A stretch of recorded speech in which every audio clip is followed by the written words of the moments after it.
Chapter 29, Labors in the Tabernacle, Moorfields, London.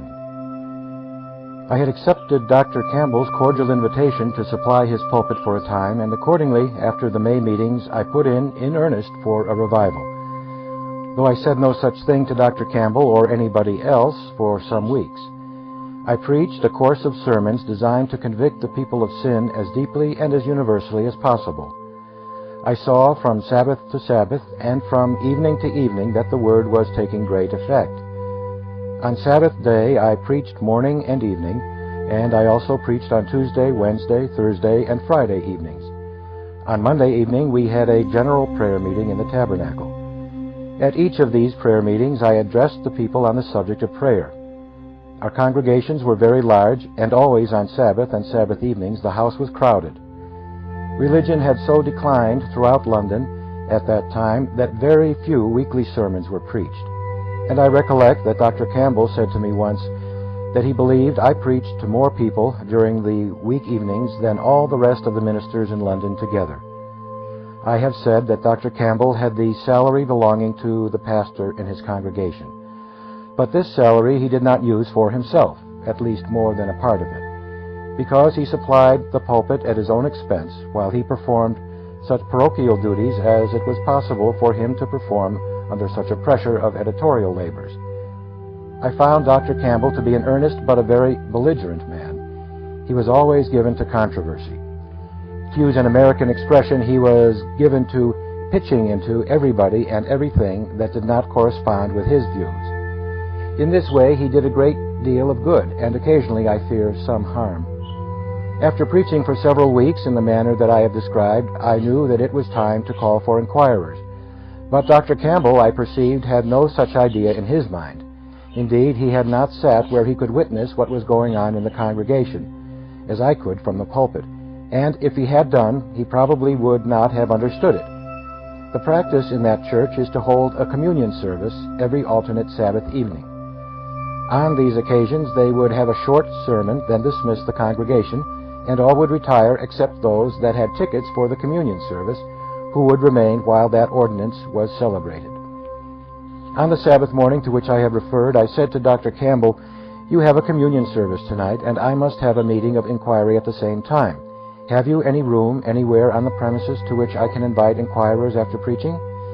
He hesitated and expressed doubts whether there were any that would attend such a meeting as that. However, as I pressed the matter upon him, he replied, "Yes, there is the infant schoolroom, to which you might invite them." I inquired how many persons it could accommodate. He replied, from 20 to 30, or perhaps 40. "Oh," I said, "that is not half large enough. Have you not a larger room?" At this he expressed astonishment, and inquired if I thought that there was interest enough in the congregation to warrant any such invitation as I had intended to give. I told him there were hundreds of inquirers in the congregation, but at this he laughed and said it was impossible. I asked him if he had not a larger room. "Why, yes," he said, "there is the British schoolroom, but that will hold 15 or 1600. Of course you don't want that." "Yes," said I, "that is the very room. Where is it?" "Oh," said he, "surely you will not venture to appoint a meeting there. Not half as many would attend, I presume, as could get into the infant schoolroom." Said he, "Mr. Finney, remember you are in England and in London, and that you are not acquainted with our people. You might get people to attend such a meeting under such a call as you propose to make in America, but you will not get people to attend here. Remember that our evening service is out before the sun is down at this time of the year. And do you suppose that in the midst of London, under an invitation to those that are seeking the salvation of their souls and are anxious on that subject, that they will single themselves out right in the daytime and under such a call as that, publicly given, to attend such a meeting as that?" I replied to him, "Dr. Campbell, I know what the state of the people is, better than you do. The gospel is as well adapted to the English people as to the American people, and I have no fears at all that the pride of the people will prevent their responding to such a call any more than it would the people in America." I asked him to tell me where that room was, and so to specify it, that I could point it out to the people and make the appeal that I intended to make. After a good deal of discussion, the doctor reluctantly consented. but told me expressly that I must take the responsibility on myself, that he would not share it. I replied that I expected to take the responsibility and was prepared to do so. He then gave me particular directions about the place, which was but a little distance from the Tabernacle. The people had to pass up Cowper Street toward the city road a few rods and turn through a narrow passage to the British schoolroom building. We then went to meeting, and I preached in the morning and again at evening, that is, at 6 o'clock, if I recollect the hour. I preached a short sermon and then informed the people what I desired. I called upon all who were anxious for their souls and who were then disposed immediately to make their peace with God, to attend a meeting for instruction adapted to their state of mind.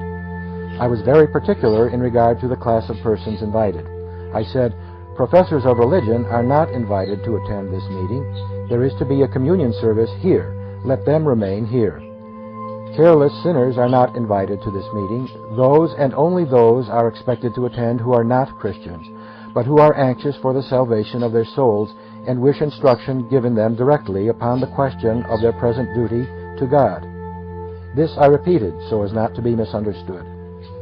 Dr. Campbell listened with great attention, and I presume he expected, since I had restricted my appeal to such a class, that very few, if any, would attend. I was determined not to have the mass of the people go into that room, and furthermore, that those who did go should go with the express understanding that they were inquiring sinners. I was particular on this point, and not only for the sake of the results of the meeting, but to convince Dr. Campbell that his view of the subject was a mistaken one. I felt entirely confident that there was a great amount of conviction in the congregation, and that hundreds were prepared to respond to such a call at once. I was perfectly confident that I was not premature in making such a call. I therefore proceeded very particularly to point out the class of persons whom I wished to attend, and the manner in which they would find the place. I then dismissed the meeting, and the congregation retired. Dr. Campbell nervously and anxiously looked out of the window to see which way the congregation went, and to his great astonishment, Cowper Street was perfectly crowded with people, pressing up to get into the British schoolroom. I passed out and went up with the crowd and waited at the entrance till the multitude went in. When I entered, I found the room packed. Dr. Campbell's impression was that there was not less than 1,500 or 1,600 present. It was a large room, seated with forms or benches, such as are often used in schoolrooms. There was near the entrance a platform on which the speakers stood, whenever they had a public meeting, which was of frequent occurrence. I soon discovered that the congregation were pressed with conviction in such a manner that great care needed to be taken to prevent an explosion of irrepressible feeling. It was but a very short time before Dr. Campbell came in himself. Observing such a crowd gather, he was full of anxiety to be present, and consequently hastened through with his communion services and came into the meeting of inquiry. He looked amazed at the crowd present, and especially at the amount of feeling manifested. I addressed them for a short time on the question of immediate duty, and endeavored, as I always do, to make them understand that God required of them then to yield themselves entirely to His will, to ground their weapons of rebellion, make their submission to Him as their rightful sovereign, and accept Jesus as their only Redeemer. I had been in England long enough to feel the necessity of being very particular in giving them such instructions as would do away their idea of waiting God's time. London is, and long has been, cursed with hyper-Calvinistic preaching. I therefore aimed my remarks at the subversion of those ideas, in which I supposed many of them had been educated. For but few persons present, I suppose, belonged properly to Dr. Campbell's congregation. Indeed, he had himself told me that the congregation which he saw from day to day was new to him, that the masses who were thronging there were as much unknown to him as they were to me. I tried, therefore, in my instructions to guard them on the one hand against hyper-Calvinism, and on the other against that low Arminianism in which I suppose many of them had been educated. I then, after I had laid the gospel net thoroughly around them, prepared to draw it ashore. As I was about to ask them to kneel down and commit themselves entirely and forever to Christ, a man cried out in the midst of the congregation, in the greatest distress of mind, that he had sinned away his day of grace. I saw that there was danger of an uproar, and I hushed it down as best I could, and called on the people to kneel down, but to keep so quiet if possible that they could hear every word of the prayer that I was about to offer. They did, by a manifest effort, keep so still as to hear what was said, although there was a great sobbing and weeping in every part of the house. I then dismissed the meeting. After this I held similar meetings with similar results, frequently on Sabbath evening, while I remained with that congregation, which was in all 9 months. The interest rose and extended so far that the inquirers could not be accommodated in that large British schoolroom. And frequently, when I saw that the impression on the congregation was very general and deep, after giving them suitable instructions and bringing them face to face with the question of unqualified and present surrender of all to Christ, I would call on those that were prepared in mind to do this, to stand up in their places while we offered them to God in prayer. The aisles in that house were so narrow and so packed that it was impossible to use what is called the anxious seat, or for people to move about at all in the congregation. Frequently, when I made these calls for people to arise and offer themselves while we offered them in prayer, many hundreds would arise, and on some occasions, if the house seated as many as was supposed, not less than 2,000 people sometimes arose when an appeal was made. Indeed, it would appear from the pulpit as if nearly the whole congregation arose, and yet I did not call upon church members, but simply upon inquirers to stand up and commit themselves to God. In the midst of the work, a circumstance occurred which will illustrate the extent of the religious interest connected with that congregation at that time. The circumstance to which I allude was this.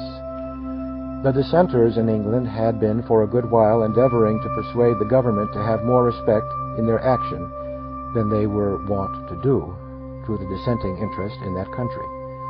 But they had always been answered in a way that implied that the dissenting interest was small as compared with that of the established church. So much had been said on this subject that the government determined to take measures to ascertain the relative strength of the two parties, that is, of the dissenters and of the Church of England. On a certain Saturday night, without any previous warning or notice whatever that should lead the people anywhere to understand or even suspect the movement, a message was secretly sent to every place of worship in the kingdom, requesting that individuals should be selected to stand at the doors of all the churches and chapels and places of worship in the whole kingdom on the next Sabbath morning to take the census of all that entered houses of worship of every denomination. Such a notice was sent to Dr. Campbell, but I did not know it till afterward. In obedience to directions, he placed men at every door of the tabernacle with instructions to count every person that went in during the morning service. This was done, as I understood, throughout the whole of Great Britain. In this way, they ascertained the relative strength of the two parties. In other words, which had the most worshippers on Sabbath, the dissenters or the established church. I believe this census proved that the dissenters were in a majority. But however this may be, Dr. Campbell told me that the men stationed at the doors of the tabernacle reported several thousands more than could be any one time get into the house. That could at any one time get into the house. This arose from the fact that multitudes entered the doors and finding no place to sit or stand would give place to others.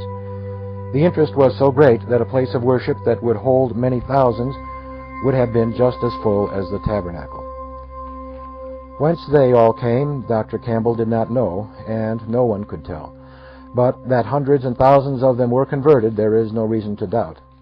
Indeed, I saw and conversed with vast numbers, and labored in this way to the full limit of my strength. On Saturday evening, inquirers and converts would come to the study for conversation. Great numbers came every week, and conversations multiplied.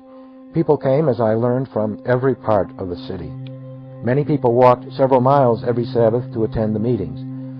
Soon I began to be accosted in the streets in different parts of the city by people who knew me and had been greatly blessed in attending our meetings. Indeed, the Word of God was blessed, greatly blessed in London at that time. One day, Dr. Campbell requested me to go in and make a few remarks to the scholars in the British schoolroom. I did so, and began by asking them what they proposed to do with their education, and dwelt upon their responsibility in that respect. I tried to show them how much good they might do, how great a blessing their education would be to them and to the world if they used it aright, and what a great curse it would be to them and to the world if they used it selfishly. The address was short, but that point was strongly urged upon them. Dr. Campbell afterwards remarked to me that a goodly number, I forget how many now, had been received to the church who were at that time awakened and led to seek the salvation of their souls. He mentioned it as a remarkable fact because he said he had no expectation that such a result would follow. The fact is that the ministers in England, as well as in this country, had lost sight in a great measure of the necessity of pressing present obligations home upon the consciences of the people. "Why," said Dr. Campbell when he told me of this, "I don't understand it. You did not say anything but what anybody else might have said just as well."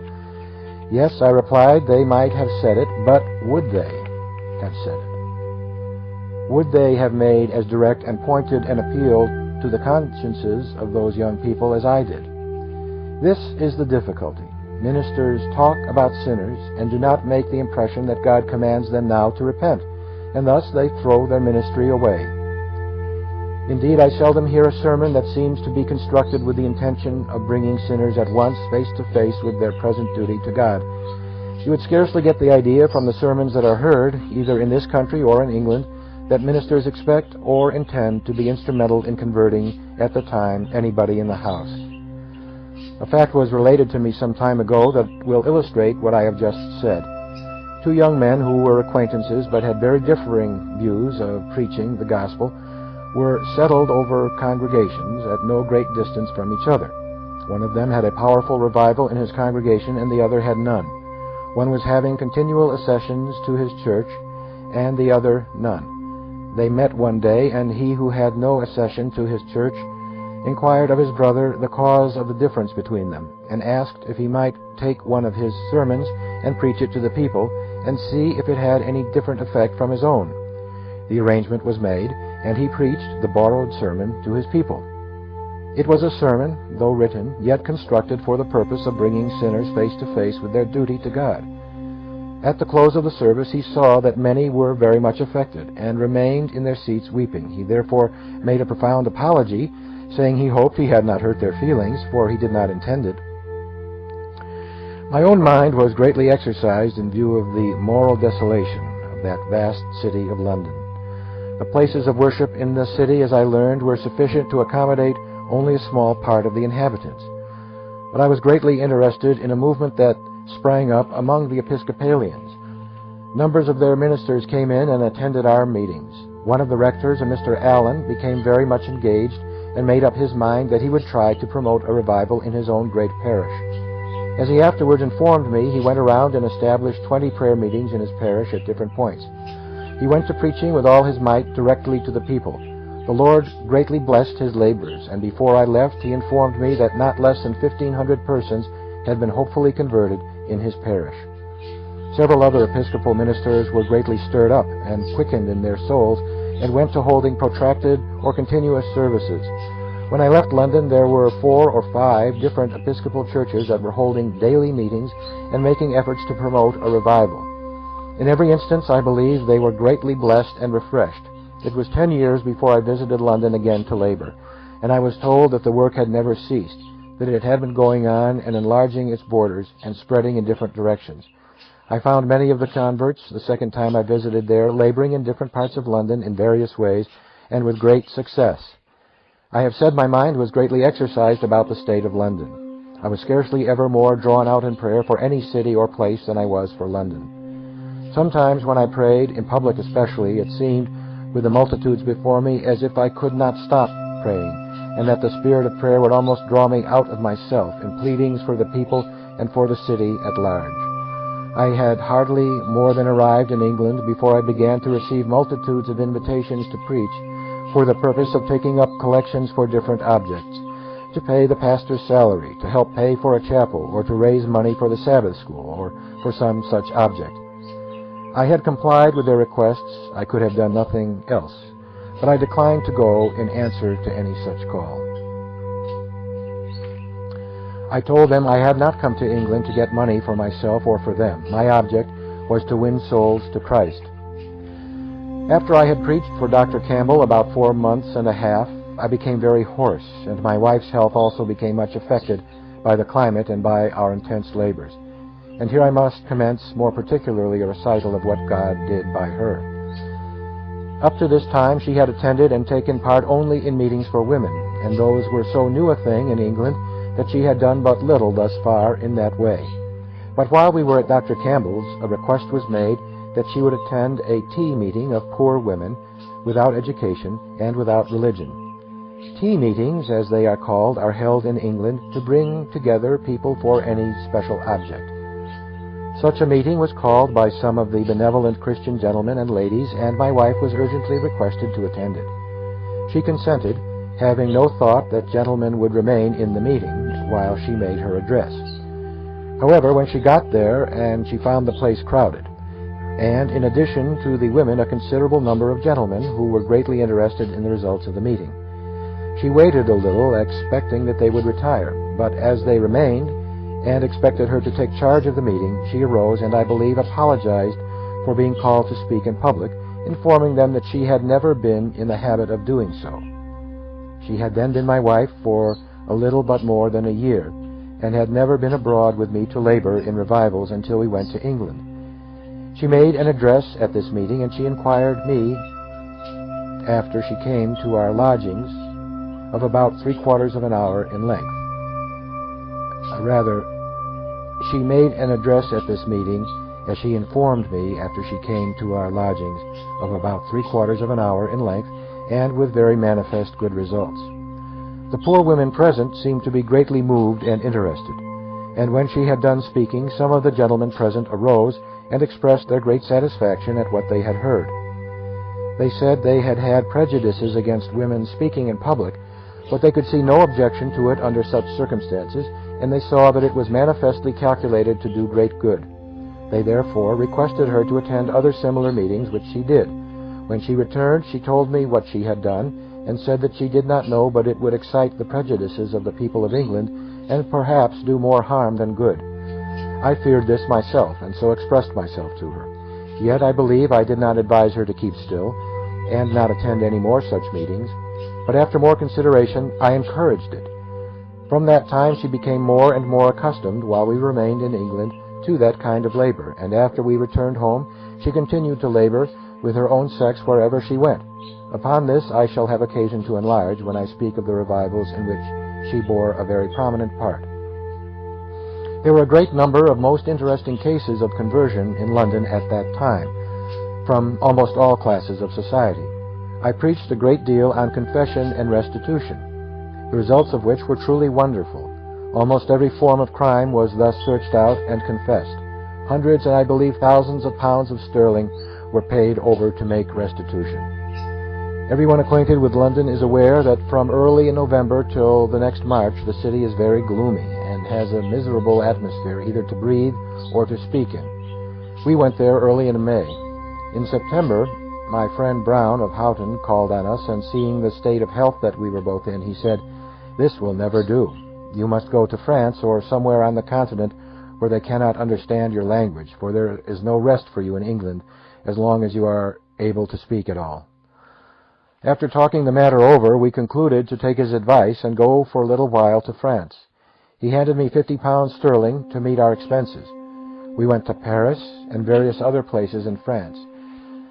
We sedulously avoided making any acquaintances and kept ourselves as quiet as possible. The influence of the change of climate upon my wife's health was very marked. She recovered her full tone of strength very rapidly. I gradually got over my hoarseness, and after an absence of about 6 weeks, we returned to our labors in the Tabernacle, where we continued to labor till early in the next April, when we left for home. I left England with great reluctance, but the prosperity of our college seemed to require that I should return. We had become greatly interested in the people of England, and desired very much to remain there and protract our labors. We sailed in a large packet ship, the Southampton, from London.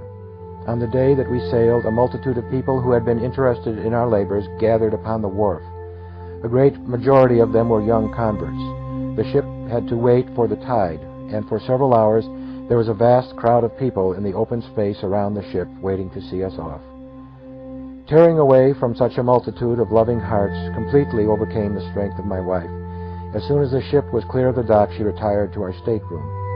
I remained upon the deck and watched the waving of handkerchiefs until we were swept down the river out of sight. Thus closed our labors in England on our first visit there.